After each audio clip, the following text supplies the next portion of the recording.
How fast is the police interceptor Crown Vic in a police chase? You guys are asking questions. Not very. It's not very fast. No.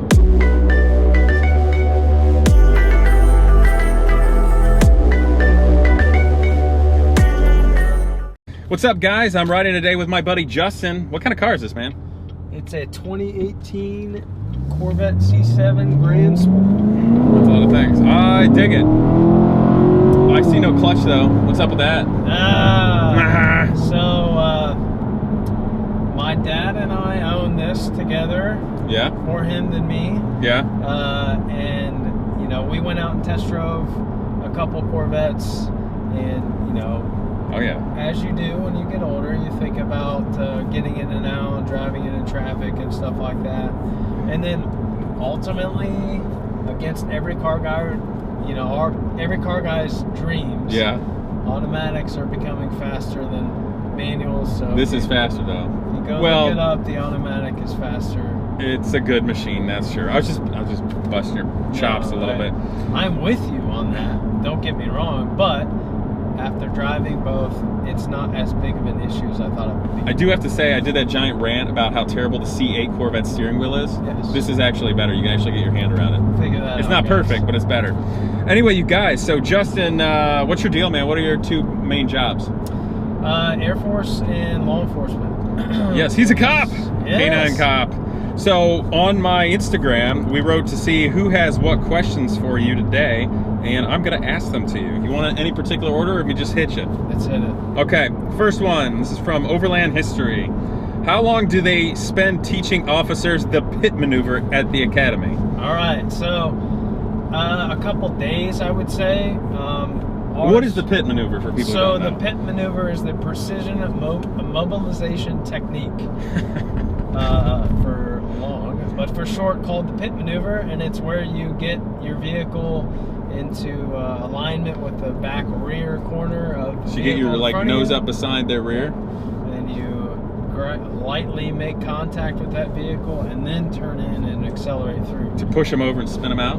Exactly. So it's you know, used to terminate pursuits 45 miles an hour or less. Okay. And then ultimately, if you do it correctly, there actually won't be much damage to either car. Yeah, that's true, yeah. A lot of, obviously, officers get caught up in the heat of the moment. They're just like... Right. Well, it's called pit maneuver from racing, and people are spinning out on purpose, right? Exactly. But it should be a light tap and then drive. Yes. Quarter turn of the steering wheel and accelerate through. Okay. But yeah, it's pretty fun. I got another one for you here. They're hitting you right in the middle. This one's from GM Joy 10. Yeah, he writes... I can, man. This is what he wrote. He writes, is it true cops hand out more tickets out toward the end of the month to meet their ticket quota? So we don't have quotas. Okay. For real, no quotas? No, I can't. Okay. I can't speak to every department, but quotas are definitely a thing of the past. There might be, you know, like, hey man, so and so is writing more tickets than you, like what gives, kind of thing. But and they could go either ways. Like, why is this guy? Motivation thing, not just like a, you know, because what's our expectation? Oh, like somebody might be being lazy and not really. Right. Okay. But what's the expectation, right? We're there to enforce laws, right? Correct. So now, luckily, my department takes into account traffic stops more than citations. Okay. So I usually use traffic stops as a way to educate the public versus just being out there as a traffic Nazi and writing the most tickets. So what you're saying is that's an opportunity for you to interact them to help change a behavior that's positive and not necessarily just writing tickets. Right. So, you know, so what is a better outcome to me? Is it to positively influence somebody and maybe change their opinion on a traffic rule or law and or tell help their have buddy, a better relationship and ultimately inconvenience them, so I'm still winning a little bit, right? Or I didn't know it was write them bad. Traffic tickets, and it's not, for me at least. Go left of the light. Again, we have discretion in law enforcement, so I can't 100% answer that question with absolute certainty across the country, carte blanche. But you guys don't have quotas. We do not. No. So you just go throughout the normal year doing what you do at a similar level. Right. Okay. All right. So next one. This is from a guy, Scotty G366. He writes, police car guy opinion on either street racing or mods. What do you think about the street racing world, and what do you think about modding your car? The street racing world can be insane, and obviously a point of a lot of contention, and very, very unsafe. So I would say don't do it. But I understand where people are blocking off, or not blocking roadways, but having, you know, slower moving traffic to block people and sort of be safe about it. Is what they're trying to do. But ultimately, you're still on a public roadway. So my official answer will be go to your nearest racetrack and do it there. Okay. What about mods? Oh, do mods galore, man. Make the car the car that you want it to be. I mean, as a car guy through and through, I need to put my own unique touch on something, so I totally get that. So as far as what car mods to do, depends. If you're talking forced induction, a tune probably gets you a long way for a relatively low amount of money. Obviously, bolt-on exhaust is easy to do, and then you know, if you're going to put forced induction on. I gotcha. Let me ask you this question. They didn't, but I will. So, if you're an officer and you're out there doing your thing, do you target people more with a modified car than you would anybody else driving any other car? It depends. More or less, I would say no, unless you are drawing attention to yourself. It's more behavior. Yes. Okay. Yeah. I'm not just gonna. So if you're driving a modded car thing, is ridiculous to me. Yeah, but I agree. I'm not just gonna look at your car because you fit a certain mold or whatever. But if you're out acting a fool, right? You know what I mean? Dude, people say about my Viper all the time. It's modded, it's ridiculous, it's ostentatious, stripe stickers and everything. I don't get pulled over. I don't get followed. Nobody bothers me. Yeah, you probably get a thumbs up. Yeah, you're right. Okay, so yeah, street racing I'm not into. Like, no, it's just no. Like, and we don't. I don't think we should represent the car world as car guys. Well, so, and not that he asked where me. Does that get you? I guess it doesn't get you anywhere. You like got nothing to gain. Okay, so like toying with somebody is fun. Like just doing a quick thing, but like doing a for real run. Yeah. Yeah. All right, let's go with another one here. This guy is Del Hudson 71, and he writes, could you explain in detail how the laws regarding GoPros and other recording devices can be used against a driver? He writes, I posted a Lambo ride-along video here on Saturday and was wondering what is safe or not safe to post. Thanks. Let me answer the last question first. Go. Safe things to post are when you're not breaking the law. Okay, now it's up to you about GoPros. I just wouldn't record the speed that you're going. I mean, you know, there's some type of, you know, reasonableness there where you shouldn't be exceeding the speed limit incredibly so. But as far as laws being written after the fact, I don't think anything's going to stand up in court where somebody can come back and write you a law. Here's a question. So let's say like with us right now, let's say you're not a cop and I'm just driving around with my GoPro normally, not doing anything ridiculous. Okay, yeah. Let's say I got stopped for some reason. Can an officer just take my GoPro? Take it? Yeah, like just take it away. For what reason? Be like, this is evidence. I'm taking your camera. Evidence of you speeding or something? Or just, like I don't know, whatever. No. I mean, there would have to be a really good reason for that to occur. I don't know what, if there's like warrants or something like that. Because obviously, you know, people record us all the time in this day and age, and I just look back and I say, well, I'm recording you too. So that would kind of be like taking away somebody's cell phone or something. It's your freedom of speech to record. Okay. It's your free speech to record what you're doing. Now, having said that, if you are driving like an idiot and you get into a crash, now that's evidence. Okay. Because what you did prior if there's to a that wreck. crash. Like, I mean, if there's a crash where there's an injury, serious injury, you're gonna now start looking into that probably being taken. What if somebody's driving their, I don't know, sports car and they just get too happy on a turn and put it off in the grass and everybody's cool? Is that, you know what I mean? But like the police see it or something, I don't know. Yeah, I mean, that you're, in general, you got what you had coming, or like, you know, what you're dealing with in that moment is worse than a traffic ticket. Now, if, you know, officers can write you what we call a fail to control ticket. Sure. So that, well, they should. Don't expect that not to happen. Okay. But oftentimes, like in poor weather, for example, if that happens, we will just say, well, you know, sorry, that's worse than this failed to control ticket. Right. You know, I think I'm going to cut this question off there because I think I know what this guy really wants to know. See a lawyer? Don't ask my nice cop friend. He's trying to be a good example and role model, okay? Is that fair enough? Yeah. Okay.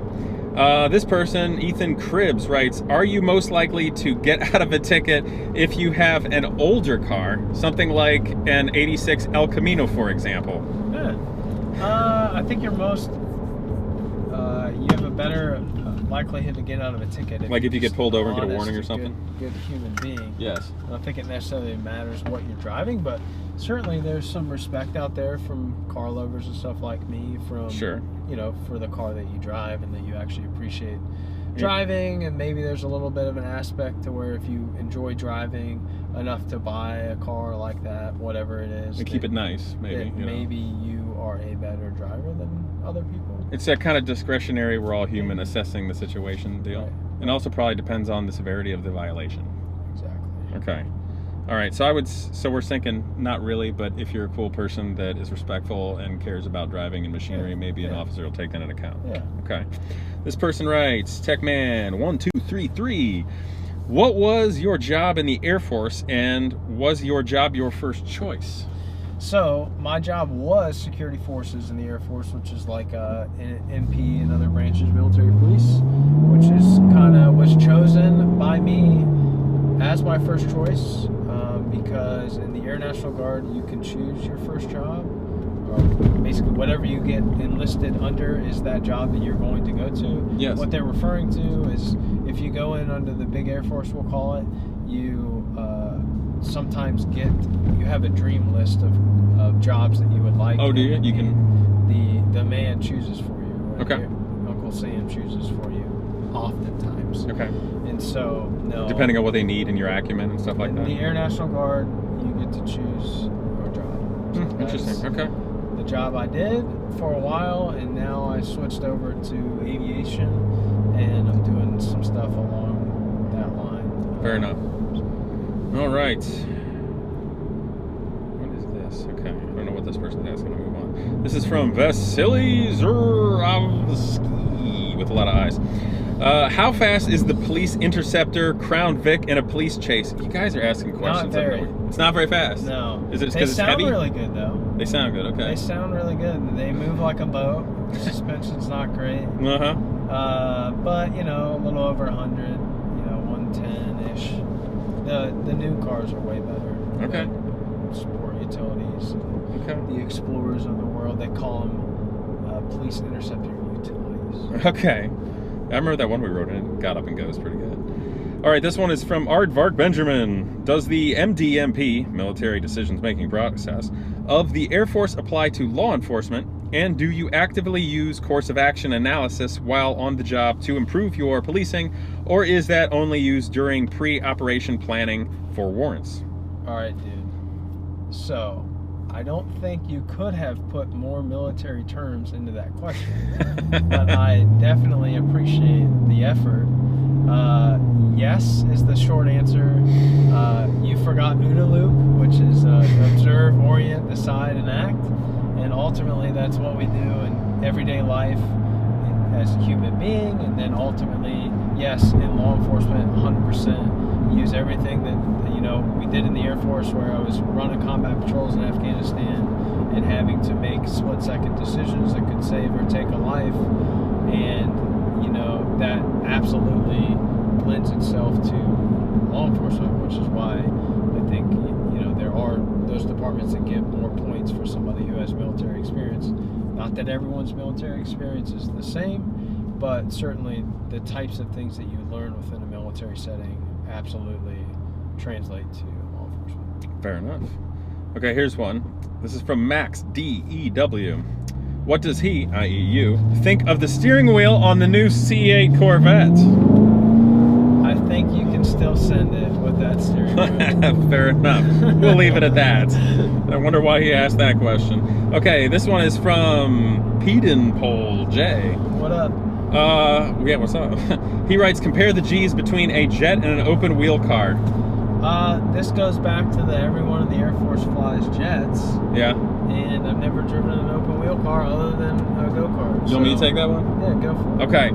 I have gotten to do both, actually. So, similarities, but major differences. In a jet or an airplane, virtually all the G's you're going to experience are downward in the vertical. So they're squishing you into the seat. You have to compensate for that by keeping your blood up in your brain and going from there. The movements of airplanes in terms of lateral or harsh things is low.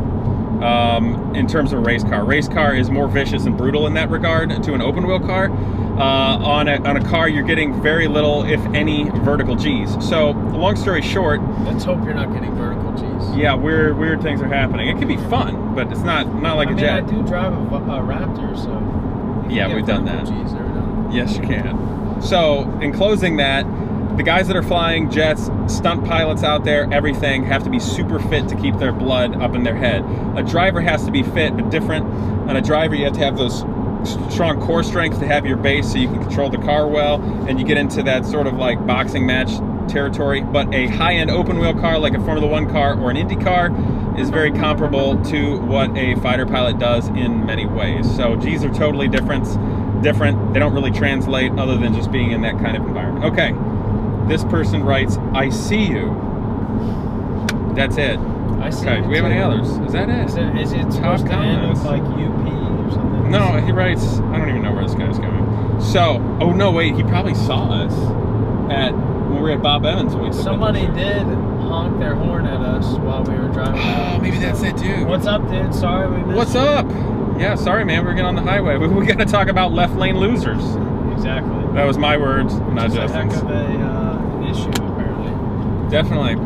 Well, that's about all the questions for right now we had today, man. I don't know. What else you want to talk about based on the line of questions people had? It sounds like car guys are interested in what police world is like. Yeah. You turn around or going straight? Turn around. We still got a way to go to the shop. Oh, all right. Yeah. Then I guess we'll go straight. So let's talk about Prius owners. Oh, you want to talk about Prius owners? Yeah, let's do that. Okay, I'll lead this off then. So, car guys generally hate or make fun of Priuses and Prius drivers.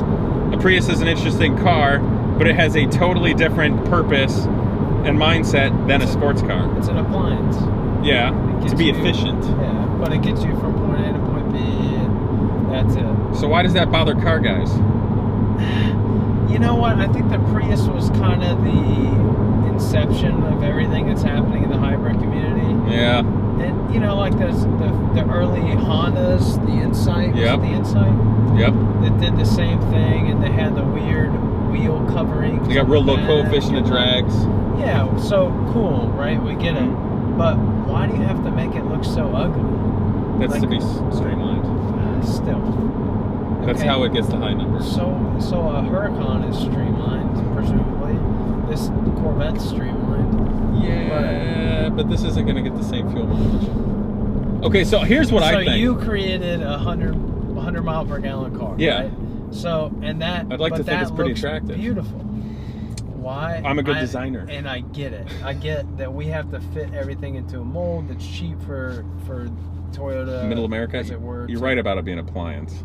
But yeah, it's very much an appliance, and it's what, you know, it's just people phoning it in is what I'm getting at. True. I think something that relates to the left lane hogs. The people in Priuses want to get good fuel mileage and not be bothered, right? Yeah. So do you think the reason car guys can't stand Priuses and Prius drivers? The left lane? Yeah, they just go over there and they don't know what they're doing. They're not thinking anything else about getting fuel mileage and think everybody else should be going the exact same speed as them. All I'm saying is if you get passed by a Prius and you're watching this video, you should rethink your life decisions. I got nothing against Priuses and people that want to have them, but get out of the left lane! Is it Pri or Prius? I don't know. Which one sounds more pretentious? Questions in life. Pri is definitely. I've never talked about Priuses this much in my life. That's probably a good thing. We have stooped to a new low on Casey's channel. I don't think it's low. Hey, we're analyzing the world right now. This is important information to talk about.